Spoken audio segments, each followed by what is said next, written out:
안녕하세요. 오늘도 와 주셔서 감사드리며, 그럼 오늘의 사연 바로 소개해 드리겠습니다. 어렸을 때 봤던 장면 중에 나이가 들어서도 잊혀지지 않는 장면이 있습니다. 저는 저희 오빠 장례식이 그래요. 장례식장에서 정말 난리가 났었거든요. 보통 어린아이가 죽은 장례식장은 차마 그 울음소리도 크게 되지 못해서 고요하거나 침묵에 가까운데, 저희 장례식장은 저희 고모 때문에 아주 난리복대기였어요. 어린 시절 기억에도 고모는 늘 좀 이상한 사람이었어요. 말도 함부로 하고 어린 저한테도 뜬금없이 상처 주는 말이나 행동을 해서 저는 항상 고모를 보면 울기부터 했었거든요. 그런데 오빠 장례식장에서도 고모가 저한테 그러시는 거예요. 너희 오빠 벌 받은 거야. 어린 너 놓고서 혼자만 놀러 나가서 벌 받았어. 물론 술에 약간 취하시기는 했지만 그래도 죽은 조카 장례식장에서 그런 얘기를 하는 건 정말 아니잖아요. 어린 마음에도 우리 오빠가 나 때문에 죽었구나라는 생각에 펑펑 울고 있는데 갑자기 짝 하는 소리가 들렸습니다. 저희 아빠가 얼굴이 시뻘개진 채로 고모 뺨을 올려 붙인 거였죠. 그리고는 그 이후로도 다시는 보지 못할 무서운 모습으로 고모에게 당장 내 눈앞에서 꺼지고 다시는 나타나지 말라고 고래고래 소리를 지르셨습니다. 생때 같은 아들이 죽은 것도 원통하고 심장이 찢어질 아픔인데, 여동생이 그 자리에서 술을 먹고 그런 소리를 하고 있으니 어떤 부모가 눈이 돌지 않겠어요.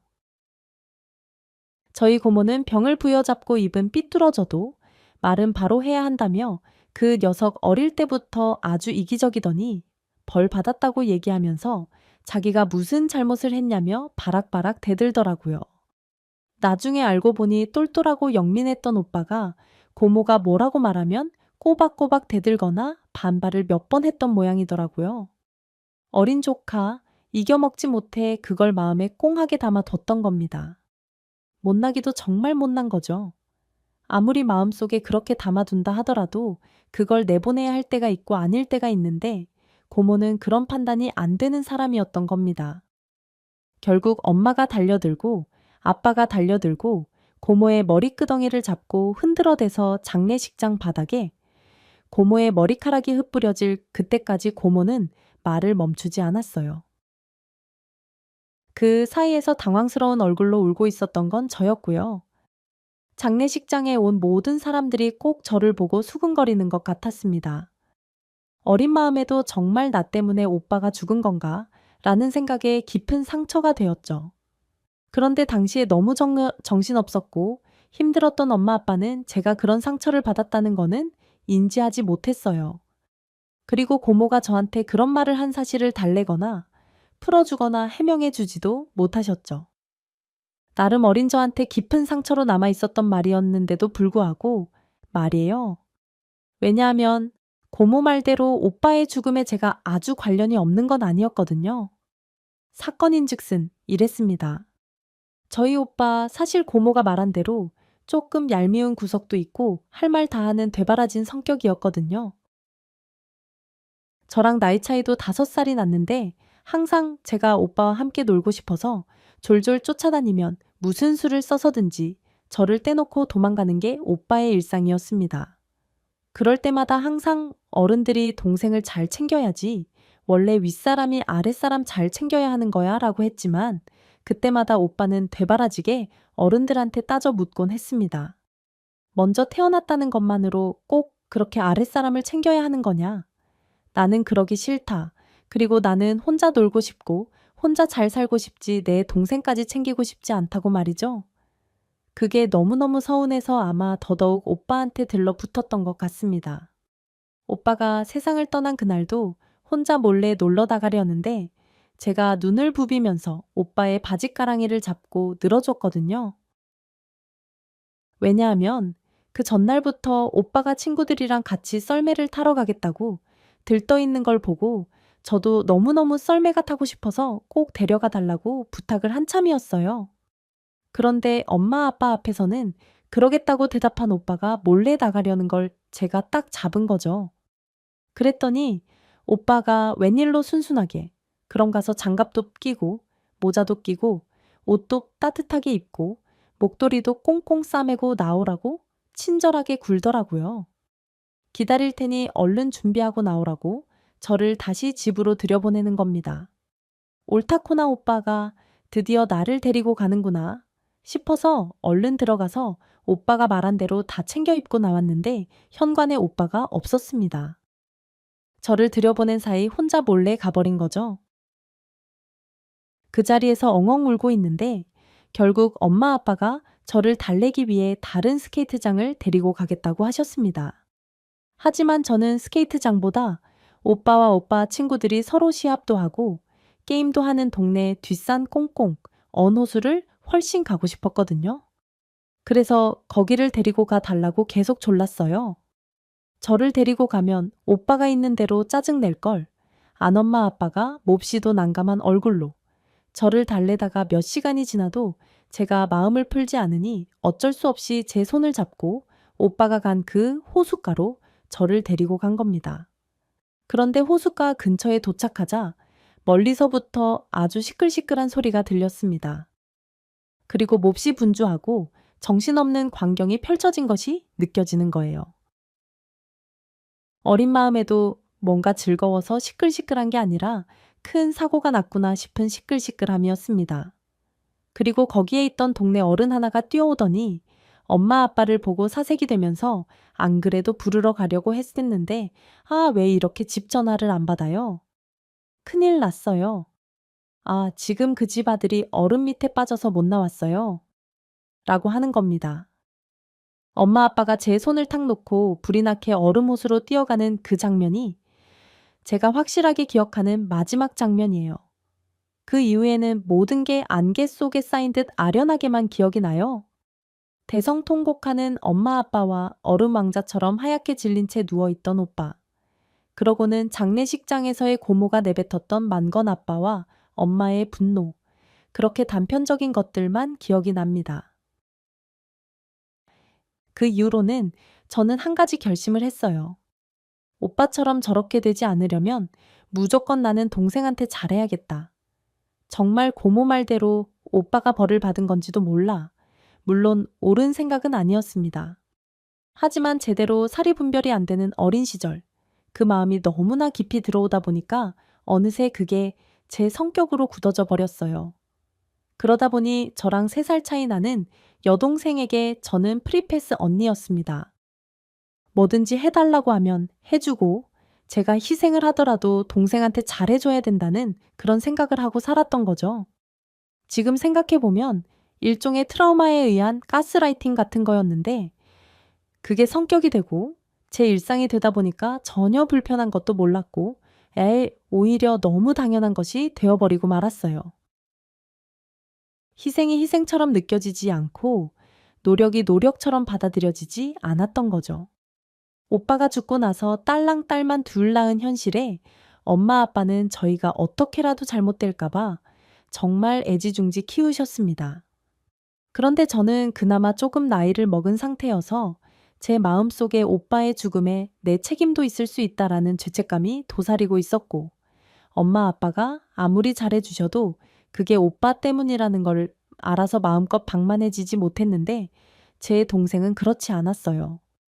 막내딸인데다가 엄마 아빠가 오냐 오냐 키워서 키우고 저도 동생 말이라면 무조건 다 들어주는 언니이다. 보니 천상천하 유아 독존입 밖으로 나온 말은 무조건 누군가는 실행해줘야 되는 그런 친구로 자란 거죠. 그리고 아빠가 언제 한번 혼잣말처럼 중얼거리셨던 것처럼 동생은 고모의 성격을 꼭 닮았습니다. 가끔은 아빠가 자기 동생 보는 것 같다고 고개를 설레설레 저을 정도로 유전 무시 못하는 증거를 빼도 박도 못하게 보여주는 게 제 동생이었어요. 뇌를 거치지 않고 바로 나오는 말 상대의 기분 같은 건 전혀 고려하지 않으면서 그게 솔직함이라고 믿는 뻔뻔함 같은 것들이요. 그래도 저는 사실 상관없다고 생각했습니다. 그게 저 아이가 사는 방식이라면 그리고 그런 성격을 식구들이 지지해 줄 수 있다면 그렇게 사는 것도 그냥 저 아이의 팔자련이 하며 넘길 수 있었던 거죠. 가끔 동생이 얄미워서 좀 부하가 날 때는 있었지만 그때마다 이상하게 고모의 말이 제 마음속에 가시처럼 박혀 있다가 푹푹 찌르더라고요. 혹시 동생한테 잘못하면 나도 벌을 받지 않을까라는 그런 가시가 되어버린 거였어요. 그런데 참 이상하죠? 고작 3살 차이밖에 나지 않고 전폭적인 지원은 저보다는 동생이 훨씬 더 많이 받았는데 희한하게 초반에 잘 풀린 건 저였습니다. 그때마다 동생의 신경질과 질투를 달래주고 감싸주는 것도 역시나 제 몫이었어요. 그런데 그게 하나도 힘들지가 않았어요. 자매 중에 잘 되는 사람이 나머지 한 사람을 돌볼 수 있다는 것. 그런데 그게 언니인 저라는 게 감사했을 따름이었죠. 대학교를 들어가서도 저는 희한하게 아르바이트가 금방금방 구해졌습니다. 그것도 힘들게 설거지를 하거나 청소를 하는 그런 아르바이트가 아니라 굉장히 잘 사는 집에서 과외를 해주거나 학원 보조 강사를 하는 것처럼 나름 아르바이트지만 누군가의 존경도 받고 인정도 받고 돈도 많이 벌 수 있는 그런 것들이었어요. 그리고 남편도 굉장히 좋은 사람을 만났습니다. 처음에 남편을 소개했을 때 제 여동생이 저한테 그러더라고요. 언니 주제에 너무 과분한 사람 만난 거 아니야. 그런데 그 말이 엄청 가시 돋쳐 있어서 처음엔 좀 상처를 받았습니다. 그래서 한 번도 묻지 않았다가 동생한테 처음으로 물어봤던 것 같아요. 내 주제가 대체 어떤 거냐고 말이죠. 그랬더니 동생이 입을 삐죽삐죽 하면서 뭐라고 중얼중얼 하더라고요. 자기보다 못생겼고, 자기보다 키도 작고, 자기보다 뚱뚱하고, 신체적인 조건으로나 외모적인 조건으로나 다 자기보다 못한데 어떻게 형부는 언니 같은 여자가 좋다고 하지라고 하는 겁니다. 그러면서 제 남편이 제가 아닌 자기를 먼저 만났으면 아마 저는 거들떠도 안 보고 자기를 좋아했을 거라고 얘기하는 거 있죠. 조금 어이가 없었어요. 제 남편은 저한테 제가 예뻐서 좋기도 하지만 일단 지혜롭고 똑똑한 것 같아서 마음에 든다고 했었거든요. 그래서 처음으로 동생한테 내 형부 똑똑한 여자 좋아해 라고 했습니다. 사실 동생 학벌이 저보다 조금 안 좋아요. 저보다 좋은 학교 가겠다고 3년이나 재수를 했지만 결국 학교 서열로 따지면 한참 낮은 학교를 간신히 들어갔습니다. 그런데 제가 한 번도 그런 티를 낸 적이 없었거든요. 남편을 걸고 넘어지니 저도 욱해서 한 말에 동생이 흥분을 하면서 저한테 고래고래 소리를 지르는 겁니다. 이때까지 자기 학교 언니보다 못하다고 속으로 무시하고 있었던 거 자기가 알고 있었는데 이런 식으로 자기를 모욕 줄 날이 언젠가는 올 줄 알았다는 거죠. 좀 황당하긴 했습니다. 저는 한 번도 동생한테 저보다 못한 학교 다닌다는 얘기를 한 적도 없고 솔직히 그런 생각을 해본 적도 없습니다. 각자 자기 깜냥과 재능 재주에 맞는 학교 다니면서 그 학교 내에서 잘하면 되는 거지. 굳이 학교의 서열이 뭐가 필요하겠나라는 생각이었거든요.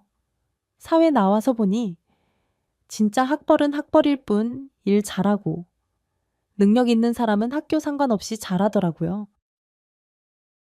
그래서 그렇게 설명을 했더니 동생이 저한테 글쎄 가진 자의 거만이라는 둥 언니가 그렇게 자기를 무시하고 있을 줄 알았다는 둥 있는 대로 소리를 지르면서 절대 용서하지 않겠다고 저한테 버럭버럭 성을 내더라고요. 그런데 용서하지 않기는요. 절대로 용서하지 않겠다는 애가 며칠 뒤에 너무나 뻔뻔하게 자기 돈 떨어졌다고 용돈 좀 보내라고 문자를 보냈더라고요.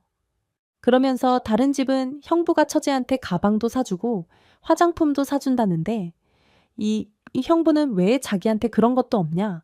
똑똑하지 않은 처제라서 무시하는 거냐? 이런 식으로 문자가 왔더라고요. 그래서 남편한테 부끄러움을 무릅쓰고 부탁을 했습니다.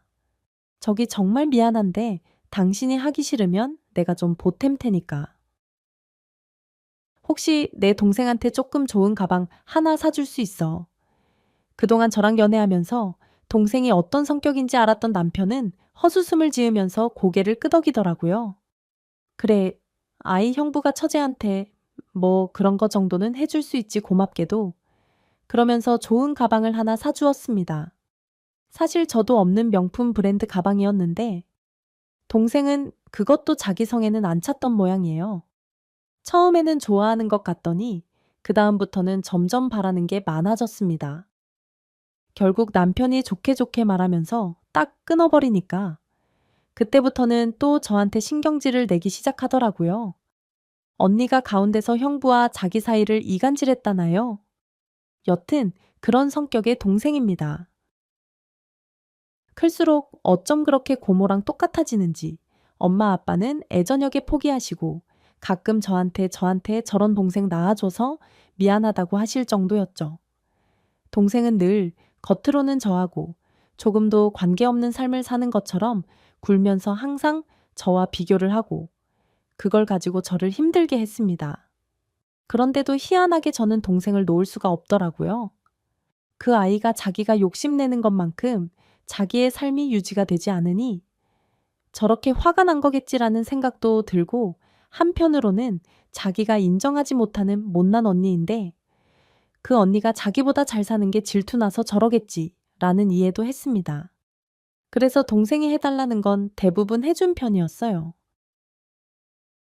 저도 못 갔지만 대학교 때 남들이 배낭여행 가는 거 너무 부러워하길래 한 달 동안 유럽 배낭여행도 제 돈으로 보내줬고요.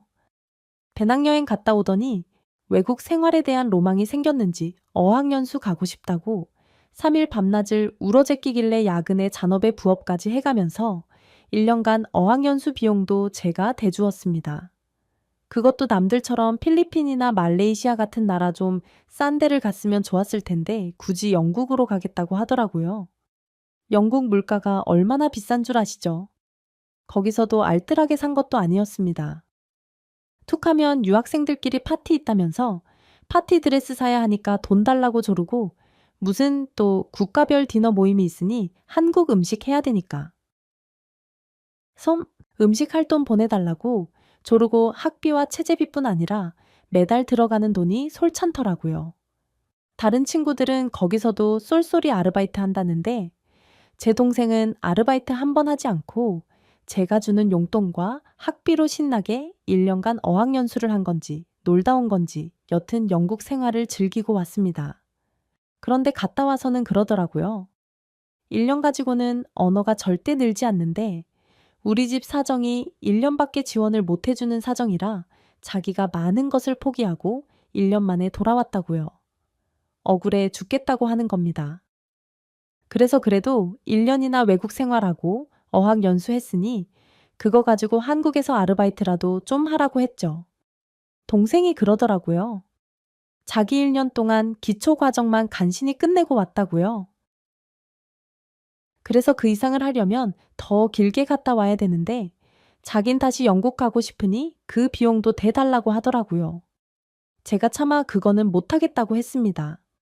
사실 동생 어학연수 비용 대느라고 제 결혼도 1년 미룬 상황이었거든요. 남편한테 지금까지도 미안한 부분이죠. 그런 자초지종을 얘기했더니 글쎄 동생이 뭐라고 그러는 줄 아세요. 남자한테 눈이 멀어서 자기 결혼하고 싶은 욕심에 지 동생 미래는 저당 잡혔네. 제가 진짜 어이가 없어서 아무한테도 그 소리는 차마 하지 못하고 그냥 속으로만 삭히고 말았습니다. 정말 다행인 건 제가 결혼하고 2년 뒤에 동생도 좋은 남자를 만나서 결혼했다는 거죠. 대체 연애할 때 어떻게 연기를 한 것인지는 몰라도 동생과는 달리 동생 남편은 정말로 좋은 사람이었습니다. 제 동생의 까다로운 면도 다 이해해주고 달래주며 사는 그런 사람이었어요. 다행히 돈도 잘 버는 편이어서 동생이 초반에는 좀 편안하게 살면서 저한테 손 벌리는 일이 없었습니다. 이제야 동생 뒤치다꺼리에서 벗어나나 싶었는데 인간만사 사형지마라고 하나요? 초반에 잘 되던 제부의 사업이 점점 내리막길을 걷더라고요. 성실한 사람이지만 시대를 잘못하고 난 건지 손대는 것마다 계속 실패를 하는 거예요. 그런데 참 아이러니하게도 제부의 사업이 안 좋아지던 그때부터 제 남편의 사업이 수직 상승하며 잘 되기 시작했습니다. 체레아이, 그때부터 동생의 성화가 다시 시작됐죠. 저는 처음부터 동생을 좀 달래주려고 저희가 외식할 때마다 동생 부부도 부르고 그때마다 동생 남편한테 조금씩 봉투도 쥐어줬습니다. 그런데 그게 몇 번 반복되고 나니까 동생이 저한테 그러더라고요. 언니, 외식할 때마다 나랑 내 남편 부르는 거 왜 그러는 거야? 왜 그러긴 맛있는 거 먹을 때 같이 먹자고 부르는 거지. 우리한테 자랑하려고 그러는 거 아니야. 얘 외식하면서 무슨 자랑을 하니? 형부 사업 잘 되고 우리 남편 사업이 망해가니까 이것들 한번 맛 좀 봐라 하고 기회는 이때다 싶어가지고 밥 먹이면서 돈 자랑하려고 그러는 거 아니냐고. 그리고 기왕 외식 시켜줄 거 호텔 뷔페나 남들이 예약하기 힘든 그런 레스토랑이나 가지 촌스럽게 맨날 한우만 구워 먹으면 그게 외식이야. 사람이 돈이 많으면 뭐해? 퀄리티가 낮은데 발전 좀 시켜봐. 발전 좀? 아니, 넌 무슨 말을 그렇게 하니? 정말 서운하다 그런 거 아닌 거 알잖아. 아니기는 뭐가 아니야. 몰라. 앞으로 돈 자랑할 거면 부르지도 마. 그리고 봉투도 주지 마. 돈 줄 거면 찔끔찔끔 주지 말고 그냥 계좌로 목돈이나 이체해. 왜 고맙다는 소리 듣고 싶어서? 그래, 얘 말 말자. 말 말어? 죽어도 욕먹는다는 상황이 이런 상황인가 보구나. 그런데 이상하죠. 동생이 그럴수록 그런데 왜 밉지가 않고 제 마음의 아픔이 더해지는 걸까요? 참 이것도 병이다 싶었습니다. 한 번은 이런 일도 있었어요. 며칠 동생한테 아무리 연락을 해도 연락을 받지 않아서 제부에게 연락을 했습니다. 그랬더니 제부가 몹시 당황한 목소리로 저한테 혹시 돈 빌려 달라고 전화 안 했냐고 하는 겁니다. 그래서 제가 아니 무슨 돈이냐 무슨 일 있냐 했더니 제부가 울먹이며 그러더라고요. 제 형제가 진짜 말할 낯도 없고 민망한데요. 제 아내가 오랫동안 방치해서 썩었던 치아가 완전히 내려앉았어요. 그래서 며칠째 밥도 못 먹고 있는 대로 신경질만 내고 있었고요.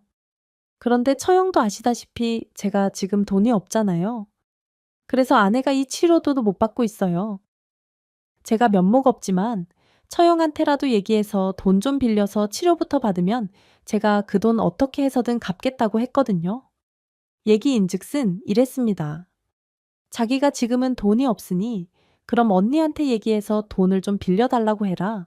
임플란트가 한두 푼 드는 것도 아니고 뼈 이식하는 것서부터 지금 대공사가 필요한 상황이라 돈 1,000만 원은 될 것 같은데 어떻게든 자기가 구해서 갚을 테니 일단 언니한테 좀 얘기를 하라고 했다는 겁니다. 죽어도 전화 안 하겠다는 동생에게 일단 아픈 거는 치료를 해야 되지 않겠냐 그거부터 치료하자라고 했더니 언니한테는 죽어도 전화하기 싫다고 버럭버럭거리면서 자기가 알아서 한다고 그랬다고 하더라고요. 그래서 자기는 그래도 전화하겠거니 싶어서 지방에 내려가 공사판이라도 띄워야겠다는 생각에 며칠 지금 지방에 내려가 있다는 거죠. 아이고, 그 얘기를 듣고 불이 나게 전화를 끊고 일단 동생을 찾아갔습니다. 세상에 집안에서 끙끙 앓고 있는데 볼 한쪽이 얼굴만큼이나 부어 있더라고요. 너무 속이 상해서 대체 이게 무슨 자존심 부릴 일이냐고 했더니 그냥 돈이나 놓고 가라고 신경질을 내더라고요. 그래서 동생의 손을 붙들고 치과로 데리고 가서 일단 치료부터 받게 했습니다. 2개의 임플란트가 필요한 상황이었고 이미 시기가 너무 늦어서 뼈의 일부분을 긁어내고 부형물을 채우고 나사를 받고 잇몸과 신경치료를 한 후에 임플란트까지 해야 되는 아주 길고 돈이 많이 드는 작업이더라고요. 제부가 얘기한 1,000만 원은 어린 반푼어치도 없고 많이 들면 2, 3천까지도 드는 큰 공사였습니다. 어떡하겠어요? 제가 해줘야죠. 그래도 사람이 치아는 있어야 되잖아요. 의사 선생님한테 일단 제가 다 비용을 들 테니 치료만 잘해달라고 했습니다. 그런데 그 치료받는 내내 어찌나 아프다고 신경질을 저한테 내던지 오히려 의사 선생님이 민망해 하시더라고요. 아유, 저 언니분이 비용도 다 내셨는데 조금만 참으세요. 그 얘기를 듣고 동생이 셀쭉하며 그러는 겁니다. 아, 돈 많은 사람이 써야죠. 쓰고 싶어서 안달인데 이거라도 안 하면 그게 언닌가 그런데 남 앞에서 그렇게 하는 말이 얼마나 창피하던지 말이라도 저희 언니 너무 좋죠. 고맙죠. 그래주면 얼마나 좋을까라는 생각이 들었습니다. 그 이외에도 참 여러 가지 일이 있었어요. 아이들 학원비가 없다고 해서 조카들 학원비 대 주기도 하고요. 제 아이들 파헤드며 컴퓨터 살 때마다 항상 조카들 것까지 사느라 저는 두 아이를 키우는 게 아니라 내 아이를 키우는 것처럼 살았습니다. 다행히 남편이 너그러운 사람이었고 돈도 잘 버는 상황이어서 아무 말도 하지 않아 주는 게 고맙고 감사할 뿐이었죠. 남편의 사업은 점점 커져서 남편은 한국에 있는 시간보다 외국에 있는 시간이 더 길어졌어요. 그렇게 몇 년이 지났을 무렵 어느 날 제부가 남편을 찾아왔더라고요. 아주 헬스한 모습이었습니다. 뭔가 심각한 것 같아서 두 사람 사이에 얘기하게끔 술상만 차려주고 방으로 들어와 몰래 밖에서 얘기에 귀를 기울였는데요. 제부가 몹시 어려운 목소리로 남편한테 돈을 빌려달라고 하더라고요. 꽤 큰 돈이었습니다. 1,000만 원, 2,000만 원도 아니고 그것보다 훨씬 단위가 큰 돈이다. 보니 남편이 정말로 진지하게 물어보더라고요. 제부는 남편한테 한참 동안 사업에 대한 설명을 하는 듯 했습니다.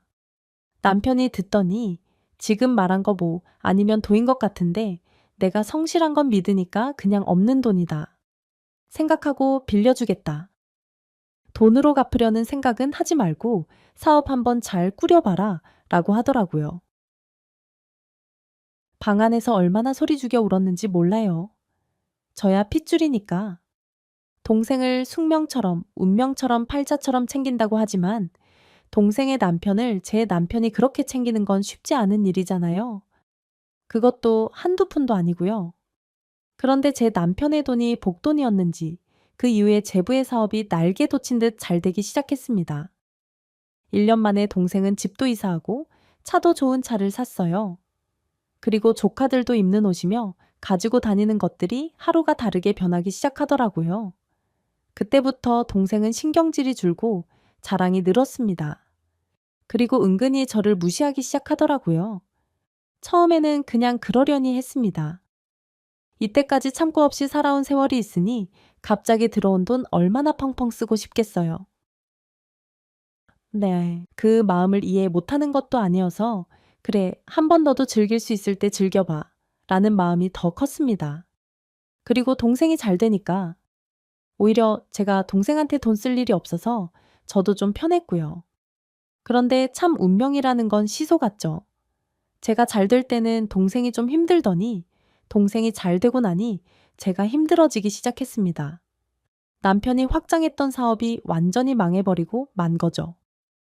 그게 또 해외에서 망한 거라 그 여파가 국내까지 퍼졌고 남편은 하루아침에 존경받는 사장님에서 언제 퇴출될지 모르는 부실 경영자가 되고 말았어요. 사업이라는 거. 정말 엎치락뒤치락이 손바닥 뒤집히는 것만큼 금방이더라고요. 그런 건 줄 진짜 몰랐거든요. 찰떡. 그런데 하루가 다르게 남편의 사업이 어려워지면서 저희 집 상황도 급격히 안 좋아지기 시작했습니다. 집을 4번이나 이사하고 집에 있는 세간살이도 다 팔아야 되는 상황이 생긴 거죠. 이게 너무 빠르게 환경이 변하다 보니까 제가 정신이 다 없더라고요. 아이들은 고등학생이 되어서 그때부터 돈 들어갈 일이 많은데 아빠 사업이 갑자기 이렇게 안 좋아지니 아이들도 혼란스러워 했습니다. 다니던 학원도 그만뒀어야 했고 당장 학교에서 내야 되는 돈도 걱정을 해야 하는 처지가 되었으니까요. 제가 화려한 걸 좋아하거나 사치를 좋아해서 그간 사 모았던 보석이나 가방이라도 있었으면 그거라도 팔아서 됐을 텐데 저는 또 그런 거에는 일절 관심이 없는 사람이었거든요. 팔아치울 것도 없고 투명하게 제가 가지고 있는 거라고는 그동안 모아왔던 적금 통장 그거 하나밖에 없었습니다. 그나마 남편 모르게 조금씩 조금씩 모았던 걸 애들한테 쓰곤 했는데 남편의 사업이 너무 어려워지니까 그것도 남편을 주게 되더라고요. 그 상황에서도 고마웠던 건 제 두 아들이었죠. 집안의 상황을 딱 파악하고 나더니 오히려 먼저 저랑 남편한테 이렇게 얘기를 하는 겁니다. 이때까지 엄마 아빠 덕보고 잘 공부하고 살았어요. 저포 뭐 지금까지 기초 탄탄하게 쌓였으니까 지금부터는 저희들이 알아서 해볼게요. 그렇게 씩씩하게 말해주는데 아니 그게 왜 그렇게 눈물이 나는지요. 부모가 돼서 아이들을 더 지원해주지 못할 망정, 아이들에게 위로를 받고 아이들이 스스로 고생하는 길로 내보내는 것 같아 마음이 너무 아팠습니다. 반면에 동생은 남편이 사업이 잘 되니 정말 그간 못 썼던 돈을 한 푼이라도 하듯 쓰고 다니더라고요. 수백만 원짜리 가방을 턱턱 사는 건 물론이고 차도 거의 매년 한 번은 바꾸는 것 같았습니다. 그때마다 어찌나 저한테 자랑을 하던지 겉으로는 좋겠다, 부럽다 했지만 사실 속으로는 저 가방 하나면 우리 아들이 몇 개월간 학원을 다닐 수 있을 텐데 저 옷 한 벌이면 우리 집 2달 생활비인데 이런 생각이 드는 건 어쩔 수가 없었습니다. 그런데 제가 그런 말을 입 밖으로 내지는 않았는데도 동생은 자랑 끝에 꼭 한마디씩 더해서 제 속을 뒤집어 놓더라고요. 언니는 잘 살 때도 이런 거를 경험해 보지 못해서 이게 얼마나 좋은지 감이 오진 않겠다. 그래서 사람이 누리는 팔자가 있고 못 누리는 팔자가 있나 봐. 돈이 있을 때도 못 누리니. 그 돈이 어머, 여기는 내 주인이 아닌가 보네 하고 도망가는 거 아니겠어. 세상에 아무리 동생이지만 너무 야속하고 얄밉더라고요. 조카들 아르바이트 하면서 공부하는 거를 뻔히 알 텐데 그래도 이모라는 사람이 집에 오면서 조카들 먹으라고 롤케이크 한 번 안 사오면서 그런 말을 그렇게 하고 가는 게 정말 너무 야속하고 속상했습니다. 게다가 남편이 집에 들어오면 마치 무슨 벌레 보듯 제대로 형부라는 말도 안 하고 혼자 쓱 일어나서 가볼게 이러고 나가버리니 아무리 착하고 과묵한 남편도 이제는 동생만 보면 그냥 고개를 돌려버리더라고요. 그럼에도 불구하고 제가 저희 남편 참 괜찮은 사람이다라고 생각한 건 보통 사람들이 그런 상황이 되면 내가 지 남편 도와준 게 대체 얼만데라면서 과거 얘기 당연히 할 수 있잖아요. 근데 제가 남편한테 한번 물어봤거든요. 동생한테 서운한 거 많지? 너무 미안해. 당신이 쟤네 집에 도움 준 거 생각하면 제가 저러면 안 되는 건데 어렸을 때부터 너무 오냐오냐 해서 정말 철딱서니가 없는 것 같아. 그랬더니 남편이 어깨를 한번 으쓱하면서 그러는 겁니다. 원래 돈이라는 건 돌고 돌아서 돈이야 있다가도 없고 없다가도 있는 거고 그때는 내가 있었을 때니까 없는 사람 도와준 거고 그건 내 판단이었던 거지 그걸 가지고 누군가가 나한테 갚거나 잘해줘야 된다고 생각하면 사실 그렇게 돈 못 쓰지 그리고 나 그 돈 받을 생각도 없었고 그러니까 당신도 너무 마음 쓰지 마. 어떡하든 내가 제기하도록 해볼게. 안 그래도 지금 조금 마련한 자금으로 할 수 있는 꽤 괜찮은 투자처를 하나 찾았거든. 그 투자만 잘 되면 우리 집 다시 일어날 수 있을 것 같아. 투자처 혹시 위험한 건 아니고. 야, 아니야? 잘 아는 형님이 원래 아는 사람들끼리만 아름아름 투자하는 고수익 투자처인데 내 사정 너무 딱하다고 같이 껴주신 거야. 요즘에 그 사람들 만나서 얘기 듣고 서로 이런저런 사업 얘기하느라고 집에 자주 못 들어왔던 거야. 그 기업이랑 관련된 투자인데 혹시 무기명 투자라는 거 알아? 아니, 그게 뭐야? 자세한 건 좀 복잡하니까 내가 나중에 설명해주고.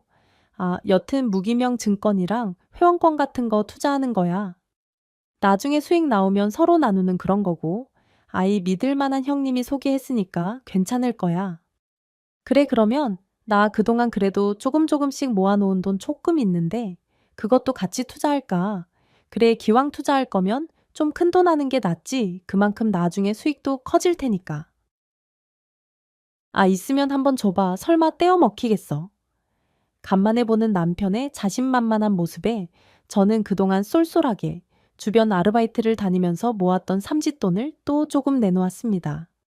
그런데 참 사람이 뭐가 안 되려면 끝까지 안 되는 모양이더라고요. 남편이 믿을 만한 형님이라고 했던 사람은 전혀 믿을 만한 사람이 아니었고요. 결국 그 투자는 사기인 것으로 얼마 뒤 드러났습니다. 얼마 남지 않은 돈까지 싹 날린 데다가 남편이 소개한 주변 사람들도 모두 피해를 본 상황이라 저희는 저희 돈은커녕 다른 사람의 원망까지 들어야 되는 상황이 되었어요. 그때만큼 남편이 좌절한 걸 본 적이 저는 없어요. 남편이 그러더라고요. 나름 사업을 오래 해서 이 분야를 잘한다고 생각했고 특히 아는 형님이 너무나 철석같이 얘기해서 믿었던 게 가장 큰 잘못이라고 말이죠.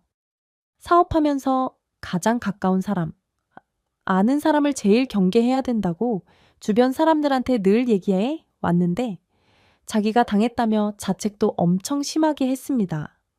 그러면서 제게 피땀처럼 모은 제 돈까지 날려서 정말 가장으로서 면목이 없다며 지금부터는 불로소득 같은 거 바라지 않고 열심히 본인이 스스로 몸 바쳐 일한 것만 믿고 살겠다고 하더라고요. 그러면서 어디서 또 여기저기 돈을 빌려 택시 면허를 하나 얻게 되었습니다. 그 과정에서 그나마 저희가 가지고 있던 마지막 재산인 집도 팔았어요. 집도 팔고 작은 월세집으로 옮기면서 아이들 때문에 제가 속으로 얼마나 피눈물을 흘렸는지 모릅니다. 그래도 각자 공부하는 애들 방 하나씩은 줘야 된다고 생각해서 끝까지 집만큼은 지키고 싶었는데 빚이 너무 눈덩이처럼 늘어나니 도저히 집을 유지할 수가 없더라고요. 정말 고맙게도 아들들은 나이 들어 한 방 쓰는 거 드문 경험인데 지금 이렇게 한 방 쓰고 나면 형제애가 더 돈독해질 거라며 저희를 위로했습니다. 이렇게 힘든 와중에도 아이들이 착하니 그것만으로도 저는 큰 위로가 되었죠. 저에게는 그거밖에 위로될 게 없기도 했고요. 남편은 아이들에게 지금부터 열심히 택시 운전해서 그래도 너희들이 대학 갈 때는 꼭 등록금 아빠가 번 돈으로 내주겠다고 철석같이 약속을 했습니다.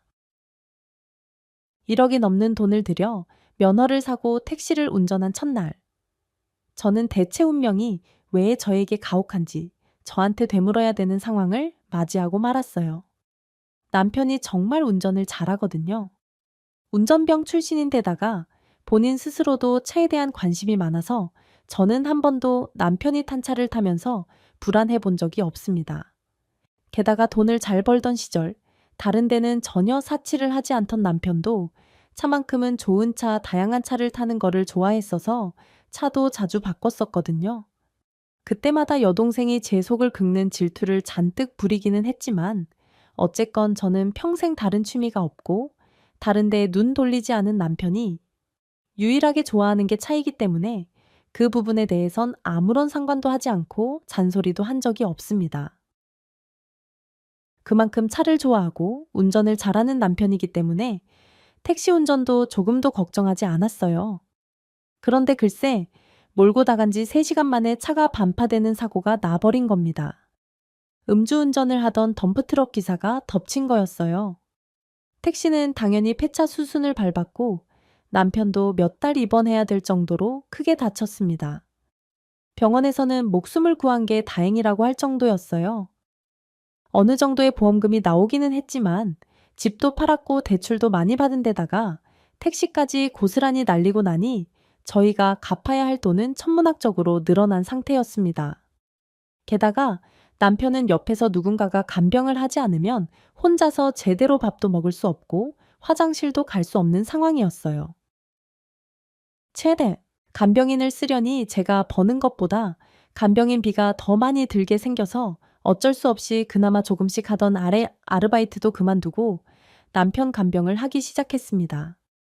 정말 감사한 건 그동안 저희 아이들이 성실하게 공부하는 거를 보고 학교 선생님이 자율학습 시간에 혹시 모르는 거 있으면 물어보러 와라. 우리가 퇴근을 좀 늦게 하마. 라고 먼저 말씀을 해주신 거였죠. 그 덕에 학원을 가지 않고도 아이들은 선생님 도움을 받으며 공부를 할 수 있었습니다. 남편의 입원 기간은 6개월이 훌쩍 넘어가는 긴 기간이 예상되어 있었어요.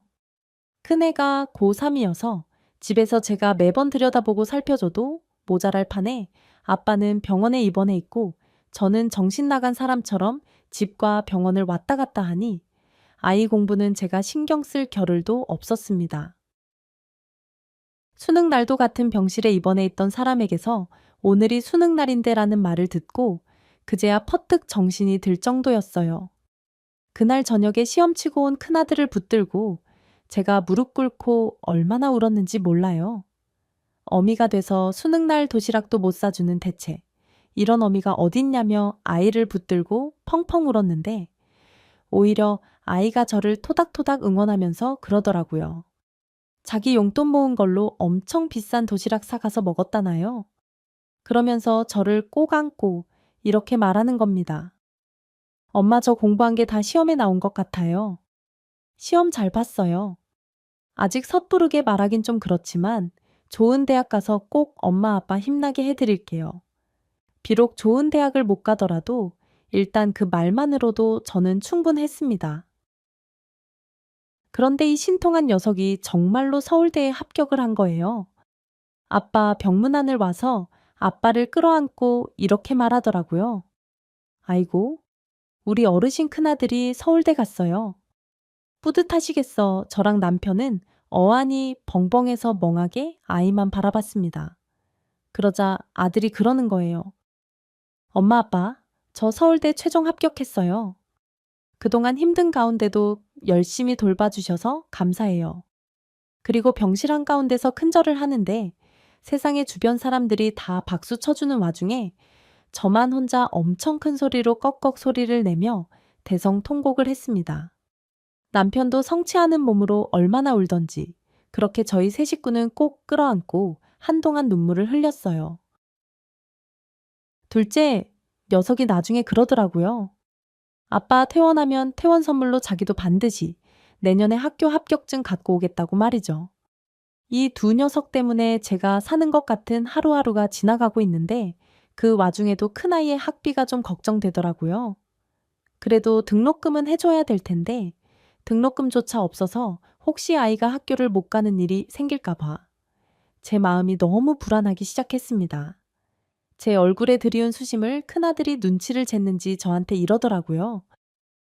엄마, 제가 여기저기 빌려서 일단 등록금은 냈어요. 척, 아니 네가 돈 빌릴 데가 어딨어서 그냥 친구들한테 20만 원, 30만 원씩도 빌리고 친구들 부모님 중에서 제 사정하시는 분들이 조금 큰 돈도 빌려주시고 그래서 어떡하든 입학금은 냈는데 조금 다니다가 휴학하려고요. 그게 무슨 소리야. 기껏 힘들게 학교에 합격해 놓고 왜 휴학을 해. 학비 벌어 놓고 다녀야지. 그리고 그분들도 아무리 소액이지만 언제까지나 돈 빌린 채 그냥 기다릴 순 없잖아요. 학교에 들어가면 장학금도 받고 그렇게 공부를 하면 되긴 하는데 그래도 빌린 돈은 갚고 산뜻하게 시작해야죠. 1년치 학비만 벌어놓고 다시 학교 입학할 테니까 너무 걱정하지 말아요. 그러면서 서울대 학생인 것을 내세워 과외를 구하고 정말로 학교를 잠시 휴학한 후 돈을 벌기 시작했습니다. 가슴이 무너져 내린다는 게 어떤 말인지 너무 잘 알겠더라고요. 정말로 진심으로 가슴이 무너져 내렸습니다. 행복하게 공부만 하고 집안 사정 생각 없이 철딱서니 없는 소리 해가며 용돈 뜯어내는 아들이면 차라리 낫겠다 싶은 생각이 들 정도로 일찍 철이 들어버린 아들에게 정말 죄스럽더라고요. 학교만큼은 제대로 다니게 해주고 싶어서 저는 태어나서 처음으로 용기를 냈습니다. 여동생을 찾아간 거예요. 그리고 정말 떨어지지 않는 입을 열어서 혹시 학비를 좀 빌려줄 수 있냐고 했습니다. 사실 제 마음 한구석에는 그래도 이모가 돼서 조카가 서울대를 갔다는데 잘 사는 이모니까 이모가 한 학기 학비 정도는 내주겠다며 선뜻 아들에게 돈을 건네주는 걸 상상했었어요. 그런데 제 상상은 항상 상상으로 끝나는 게 운명인가 봅니다. 동생이 피시코 웃음을 치면서 저한테 그러는 거예요. 왜 가난한 사람들은 이렇게 뻔뻔하지? 처음에는 제 귀를 의심했어요. 그게 무슨 소리야? 언니 얼굴에 철면피를 깔아도 유분수지. 아니 스스로 노력해서 돈 벌 생각을 해야지. 그리고 애한테도 노력 없는 돈이 없다는 걸 가르쳐 줘야지. 어쩜 벌써부터 빌부터 가지고 사는 인생을 애한테 알려주려고 해. 내가 언니가 나 찾아올 때부터 알아봤어. 아니 가난은 뻔뻔함을 같이 가지고 오나 결국 와서 한다는 얘기가 돈 빌려달라는 얘기야. 이거라도 받아. 그러면서 동생이 제게 뭔가를 내밀었습니다. 얼결에 받고 보니 구질구질한 걸레 쪼가리더라고요. 제가 너무 놀라서 동생을 가만히 바라봤더니 동생이 팔짱을 딱 끼고 저한테 그러는 겁니다. 우리 집 파출부라도 하든가? 나 요즘에 골프 다니고 꽃꽂이 다니느라고 사실 집안일 할 시간이 없어. 그렇다고 요리 솜씨 없는 사람들 들여서 우리 식구들 먹이긴 좀 그렇고. 우리 집 와서 밥하고, 빨래하고, 청소해. 그러면 내가 최저시급은 쳐서 착실하게 계산해 줄게. 나도 남 쓰는 것보다는 그래도 같은 돈 언니한테 갖는 게 낫겠다 싶어서 하는 거니까 기회가 왔을 때 제대로 잡아 그 순간 저를 꾹 눌렀던 뚜껑이 벌컥 열렸습니다. 10살 그 무렵부터 지금까지 수십 년간 저는 동생에게 끊임없이 좋은 언니여야 되고 잘해줘야 된다는 생각으로 정말 많은 걸 희생하고 베풀면서 살았다고 생각했거든요. 그전까지는 철딱서니가 없고 워낙 공주처럼 자라서 얘가 그럴 수 있겠거니라고 이해했지만 나이가 50 가까이 되어 갔는데 지금도 철딱서니가 없을 수는 없는 거잖아요. 그래서 처음으로 동생에게 화를 냈습니다. 너는 내가 너 힘들 때 도와준 건 하나도 기억을 못하니? 너 어렸을 때 내가 얼마나 많이 도와줬어. 내가 그거를 갚아달라고 하는 것도 아니야.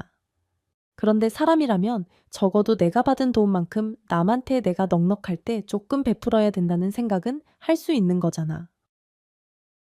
그리고 남인이 내가 아니 조카가 너한테는 이 정도밖에 안 되니 꼭 언니 손에 이렇게 걸레짝을 쥐어줘야 내 속이 시원해 그랬더니 세상에 동생이 뭐라 그러는 줄 아세요? 피식 웃으면서 그러는 겁니다. 그건 내 복이고 언니는 박복한가 보네. 나는 어려울 때마다 그런 식으로 어딘가에서 도움의 손길이 오는 복이 있는 거야. 언니, 팔자도 타고나는 거다. 언니는 그런 팔자가 아니라서 박복한 거고, 나는 그래도 어디선가 늘 나를 살펴주고 도와주는 좋은 팔자인 거고, 어렸을 때도 그랬잖아.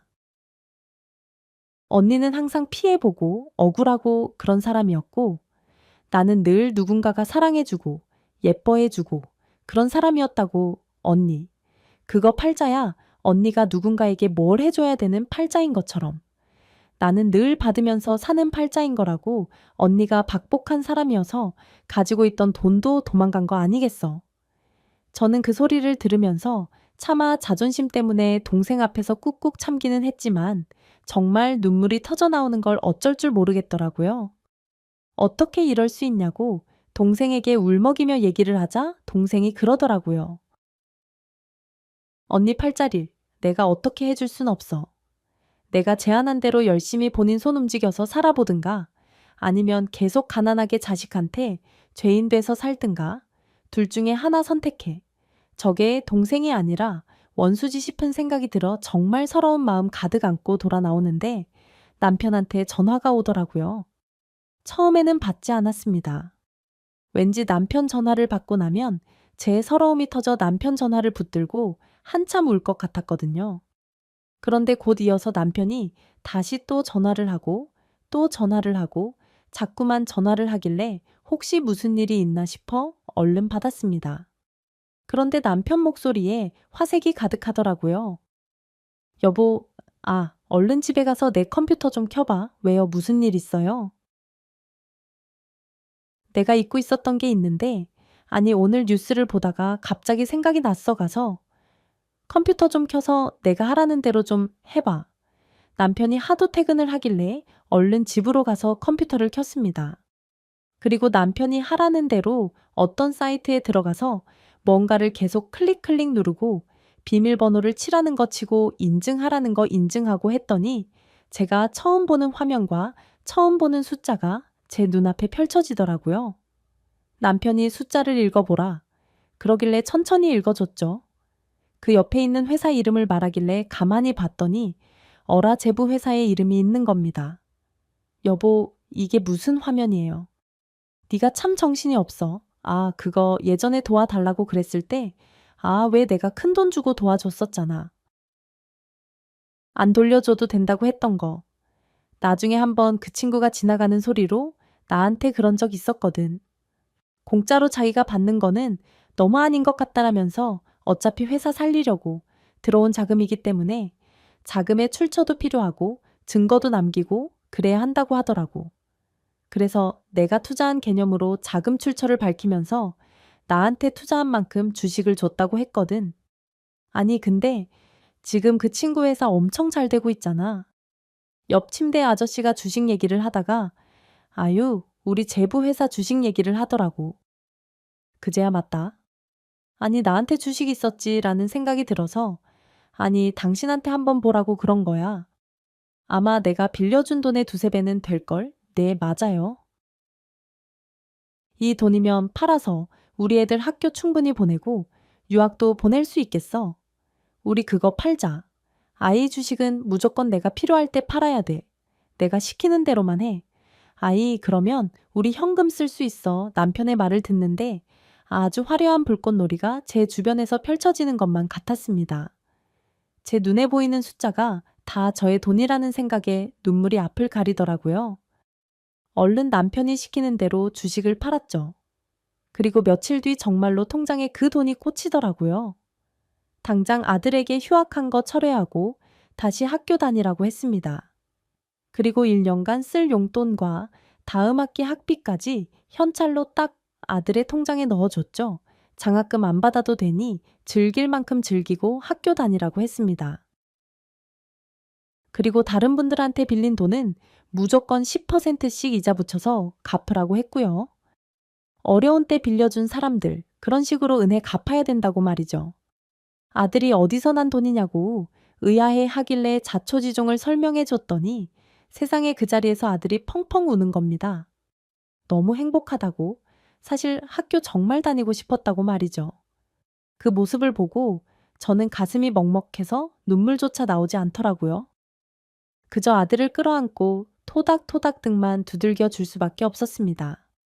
아들이 행복하게 학교를 다니고 있는데 어느 날 동생한테 뜬금없이 전화가 왔어요. 저한테 그래서 파출부 할 생각 있냐? 애 학교는 보내야 되지 않겠냐? 비아냥거리길래 제가 그랬습니다. 애 학교 잘 다니고 있고 졸업할 때까지 쓸 돈 다 마련해 놨다고요. 그러자 동생이 갑자기 버럭 신경질을 내면서 대체 언니가 돈이 어디서 났냐고 저한테 화를 내는 거예요. 좀 어이가 없었어요. 제가 돈이 어디서 났건 대체 얘가 무슨 상관인가 싶었죠. 그러면서 지푸레지가 화를 참지 못하고 마구 얘기를 쏟아내는 걸 가만히 들어보니 제 아들한테 돈을 안 줬던 이유가 공부 못하는 자기 자식들하고 비교돼서 짜증나서 그런 거더라고요. 아무리 최선을 다해도 자기 애들은 재수 삼수를 할 것 같은데 제 아들은 지원 없이도 턱하니 좋은 학교에 붙었으니 그게 배알이 꼴렸던 겁니다. 아니, 세상에 어떤 이모가 조카를 질투한답니까? 그때부턴 저도 슬슬 동생이 꼴 보기 싫어졌어요. 책, 그래서 에라 모르겠다 하고 예전에 네 남편 어려울 때 내 남편이 돈을 빌려줬었는데 그 돈만큼 주식을 준 것 같더라. 그 주식이 많이 올라서 그거 팔았다라고 얘기를 했습니다. 그랬더니 그때부터 동생이 광분을 하기 시작하더라고요. 당장 제 전화를 끊고 아마 제부한테 전화해서 있는 대로 성질을 부린 모양이었습니다. 나중에 제부가 저한테 전화해서 100배 사죄하더라고요. 자기가 요즘에 해외 지사 만들고 바빠서 여기저기 출장 다니느라 제대로 살펴드리지 못해서 사정을 몰랐다. 이 사람이 이렇게 아나무인으로 나올 줄도 몰랐다며 사과를 했습니다. 그래서 제가 제부한테 내 동생 성질 내가 누구보다 잘한다. 제부가 미안할 거 뭐 있냐. 동생이 못난 것을 오히려 내가 미안하다고 했죠. 3호. 그 이후에도 동생이 계속 저한테 자기 남편 돈으로 호의호식한다며 쓸데없는 소리를 하길래 제가 냉정하게 쏘아붙였어요. 돈은 있다가도 없는 거다. 너 그런 식으로 살면 나중에 크게 후회한다라고 말이죠. 그랬더니 거기서도 자기는 타고난 복이 있어서 그럴 일 없다고 큰소리 덩덩 치며 자기 남편 덕에 사는 거니까 그 돈의 일부는 자기 거니까 내놓으라고 하는 겁니다.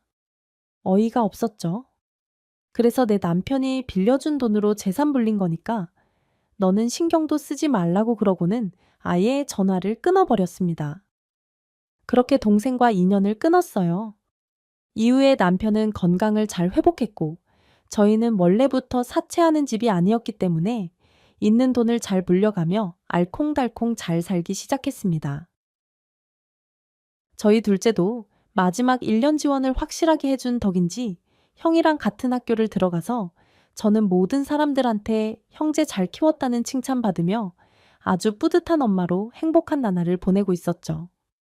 집에 돈이 많아졌는데도 아들 둘은 어려운 시절을 기억하고 있었는지 학교 공부도 열심히 해서 장학금도 받고 둘 다 공부에 방해가 되지 않는 선에서 아르바이트도 하면서 저희 돈 안 건드리고 최대한 자기네들이 열심히 살아보려고 하더라고요.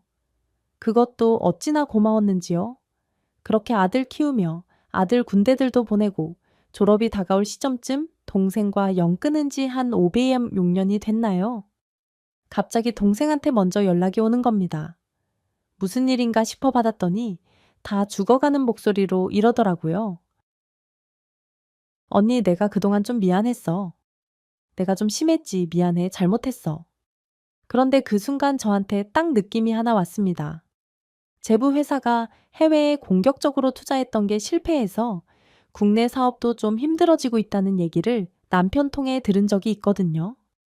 그래서 사실 그 얘기 듣고는 예전처럼 살지는 못하겠네라는 생각을 했는데 딱 그 타이밍에 저한테 연락을 한 것이더라고요. 그래서 그냥 아무 말 없이 들었죠. 그랬더니 그러는 겁니다. 요즘에 자기 너무 우울하다. 돈도 예전만큼 못 쓰고 사실은 하고 싶은 것도 하나도 못하고 산다고요. 애들한테도 지원을 좀 더 해줘야 하는데 가진 게 없어서 어떻게 해줘야 될지 모르겠다. 참, 그런 얘기를 줄줄 하길래 제가 그랬습니다. 다 사람이 자기 복대로 사는 거야. 그냥 잘 살아. 그랬더니 동생이 아무 말 없더라고요. 그래서 저는 마지막으로 또 이렇게 얘기했죠. 늘 박복한 사람이 있고 어디선가 복이 오는 사람이 있고 너는 후자라며. 그런데 이번에는 널 도와줄 사람이 내가 아닌 것 같다. 어디 다른 사람 한번 찾아봐. 그러고는 딱 전화를 끊어버렸습니다. 이제 더 이상 동생한테 끌려다니고 싶은 생각 없거든요.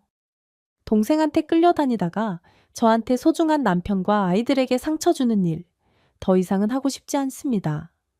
예전처럼 간 쓸까에 다 빼주면서 동생한테 충성하지 않으려고요. 저 할 만큼 한 것 같거든요. 그렇지 않나요? 오늘 사연 어떻게 들으셨나요? 형만한 아우 없다는 옛 속담이 떠오르네요. 부디 사연자분도 동생보단 자기를 최우선으로 여기며 사셨으면 좋겠습니다.